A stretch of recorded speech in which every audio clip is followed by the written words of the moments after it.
Welcome back. In the last video, we fixed some default annoyances which I think everyone would like to change. Well, we are going to continue rebuilding Reaper, but from here onwards, it is going to be based on my workflow. And I work mainly with MIDI and samples and occasionally do some audio recordings here and there. You can copy this if you're starting out, but if you do have a workflow, you can take ideas and adapt it to your own workflow. With that, let's continue. Open Preferences, and we'll start from the Device section. For audio system, if you're on Mac and don't have an interface, you'll see Core Audio in here, and that's what you will have to use. If you're on Windows and don't have an interface, then Wasapi is what you will have to choose. Then in mode, if you use exclusive mode, you will have a lower latency, which is better for recording, but it can block audio from other apps. So for most people, shared mode is the safer option. But if you do have an interface, switch audio system to SEO. If you have properly installed the audio driver for your interface, then it should show up as an option in SEO driver. Mine is Focusrite, and so Focusrite USB SEO is what I'll have to choose.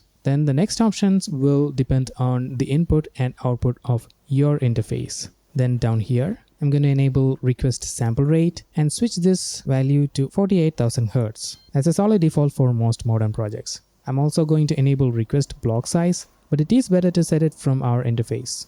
So click on SEO configuration, which opens up the interface control panel itself. And in here, we have this buffer size, which is the same as block size. Now this setting controls the latency and performance. That is, lower values like 256 or 512 is better for recording because of lower latency, and higher values like 1024 is better for mixing, which requires handling heavier plugins. So you will have to come here in this preference and change this option depending on what you're doing. I'm going to set this to 256 so that the value in Reaper and the interface matches. I'll go to a higher value when more plugins are added into the project. Next, I'm going into the MIDI input section. If you are using a MIDI keyboard, it will show up here. In my case, these are 4 different signals from my Arturia Minilab 3.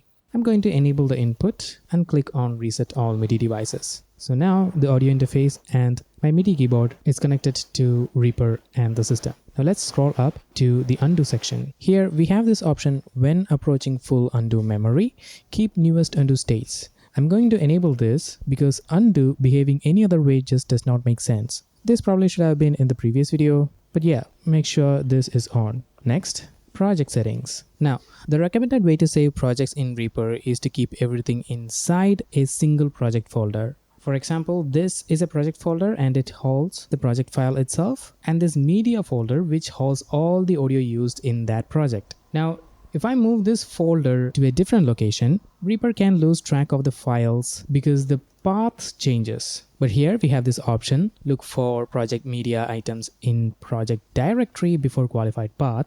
With this enabled, when you open a project, Reaper will first look inside the project folder and its subfolders for audio files of the project. So yeah, just enable this. Moving on to backups, we have 2 sections. First is backups when saving project. My preferred options are already enabled, and they are preserve previously saved versions of projects as project with timestamp, and save timestamped backups to backups project subdirectory. Let me show you what these do. So here's a project folder. If I open this, we can see the project file itself. When I open this in Reaper and save it after some edits, the previous version of the project file is turned into a backup and stored inside the backups folder. Now I don't need 50 copies in here, so this option is enabled, limit backups to most recent, and I'm going to change this to 10 copies. Now the second section is autosave. These 3 options are pretty much the same as this, so I'm going to enable this. So autosave files with timestamps will be saved into a folder called autosaves, which will be a new folder in here. And again, I do not need 50 copies. I just want maybe around 10. Now here, the backups were created when we save. And in here, the backups will be created in regular intervals of time, which we can specify here. Autosave interval, 15 minutes. For me personally, 20 is fine. And this option is better to be set as when not recording, so it does not interrupt anything and cause any issues. Now next, track or send defaults. Now I work a lot with MIDI instruments, and to make a track ready to use with my MIDI keyboard, I'll have to change the input type to MIDI and all MIDI inputs. So let's do the same thing with these 2 tracks. Now to actually play the MIDI keyboard, I'll have to arm the track by clicking on the record arm. Now if I play on the keyboard, we can see it is working. But if I'm recording, I will have to make sure all the other tracks have the record arm disabled. But here's something that we can do. I'm going to select all the tracks and then right click and then enable automatic record arm when track selected. Now the selected track will be armed automatically. And that is the set of settings I prefer for my tracks, which we can set here. Record config. Now the first one is monitor input, which should be enabled so that we can hear what we are playing. Then we can set what to record. Audio or MIDI is fine for me. It will work out depending on what we set in the input. In my case, it's all MIDI inputs, and the last option, automatic record arm when track selected, enable that. Now click apply, and every track we add will have automatic arm recording. Yeah, MIDI is being received. Now another thing is routing also sends MIDI signals to the destination track, which I always do not need. So we are going to disable send MIDI by default. Apply. Now when we make a send, MIDI will be set to none. Obviously we can change this here, but this way we can avoid the number of clicks. The next section I want to deal with is playback.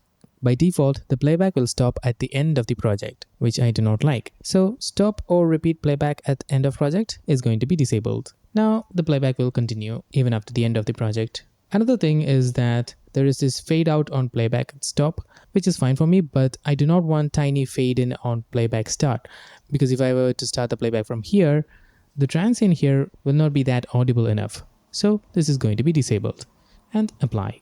Next, recording.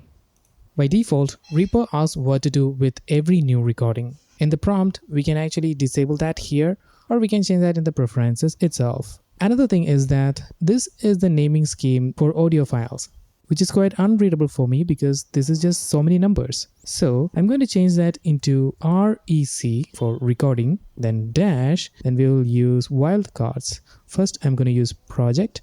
Next, I would like to know which track I recorded that in. And then next, I would like to know the record pass with the number of digits. That is, if I am recording an audio file in a track and it was the 8th time I clicked on the record button, then record pass will be 008. Similarly, the naming also matters for MIDI, as you can see here. Since MIDI exists only inside the project itself and not in storage, it's fine for me to keep it just track, MIDI, and then record pass, and apply. Now, if I do a recording in this track, it will have test MIDI 10. Yeah, I did some recordings before. Alright, now moving on to rendering. Here, the default tail length is set to 1000 milliseconds, that is 1 second, which I think is not enough. With this setting, if I try to render this track that has a long tail reverb in it, you can see the tail gets cut off right after that 1 second. So, I'm going to increase the tail length to 8000 milliseconds or 8 seconds and apply. Now if I freeze the track, the reverb plays out fully. This is very important for me because I always freeze my tracks to reduce the load on the CPU, and I do not want to lose any long tail ends of reverb or delay. Now let's scroll down to the editing behavior. So the edit cursor does not move around when we make some time selections. That's fine, but many times it might be beneficial to have this option, move edit cursor on time selection change, because after applying this, you can see that the edit cursor will move to the beginning of the selection that we are making. Next, mouse modifiers. With this, we can basically modify what the mouse buttons do based on context. Let me show you what I mean. In order to split any kind of item, we have to select the item or items that needs to be split and keep the playhead where we want the split to happen. And then we press S on the keyboard. That splits the selected items while only keeping the selection on the right half. But by tweaking one of the mouse modifiers, we can split items much faster. First, I gotta make sure the context is set to media item and then left click. And the other DOS that I have experience with uses Alt and left click to split the item. But here an action is already existing there, but I do not use this often, so I'm going to move this to this bigger key combo. It's select item ignoring grouping, so we go to select item ignoring grouping. And in Alt, there is split in here, but if I choose this and hold on Alt and click on a media item, the splitting does happen, but both the items were selected. The exact thing that we are looking for is in here. So we go to action list, and in here we filter out split under, and here we have this action split item under mouse cursor, select right, and we are going to select that action and apply. Now if we split the item, only the right item remains selected. Alright, now let's move on to import. Here, there's this option, target top part of track to insert new track. I'm going to enable this and apply. Now, I can drag any sample on the top part of the track and it will create a new track.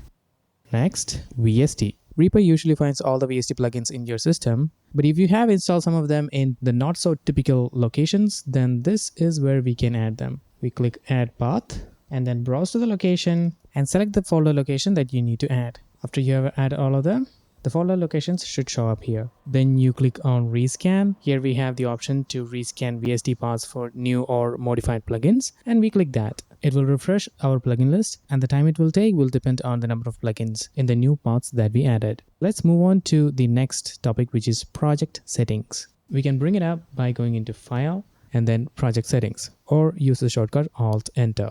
Here, I could set the sample rate to 48,000 because that's what I usually work with for project sample rate, but I do not have to set this here because if unset, it will use hardware default, which I set previously to the same 48,000. Next, the BPM is going to be 100, and then project time base for items, envelopes, or markers is set as beats position length rate. What this means is that if we change the BPM or the tempo down here, when we have the items in here, the items will stretch. For example, if we change this 120 BPM to 90, this audio will also slow down, which is okay, but for one-shot samples, that might not be a good idea. So to keep things consistent, I'm going to change this to beats position only. Next, I'm going to set this start measure to -1 so that there is a 2-bar space before the actual music that I'll be starting from. And I have set all of this to be made into a project default. So I'm going to click on this. But before that, remember these settings here, we can actually manually select that option for each item in here. So if the items do need to stretch based on the tempo, we can do it on an item level. Now there are some more things that I want to be included in the project defaults, which we will get into now. I'm going to right click on the ruler, then go to ruler display and enable hide tempo or time signature area if project has no tempo or time signature changes. That saves some space up top. Now right click again and change the unit to measure.beats minimal. Notice how this changes, okay? Yeah. Next, we have a secondary unit in here, which is the same thing as this thing. Since I already have it in here in full detail, I'm going to right click again and go to secondary time unit. You could switch it to none, but I'm going to switch it to minimal. Next, I'm going to go to view, then open up mixer. Here in the blank space, I'm going to right click and then enable clickable icon for folder tracks to show or hide children. With this, I can hide child tracks if I need to. Next, if I were to add more tracks in here, then it's going to stack up as rows, which I do not like. So right click and then disable show multiple rows of tracks when size permits. We might have to scroll, but that is not at all confusing. And now I'm going to go into the project settings again and click on Save as Default Project Settings.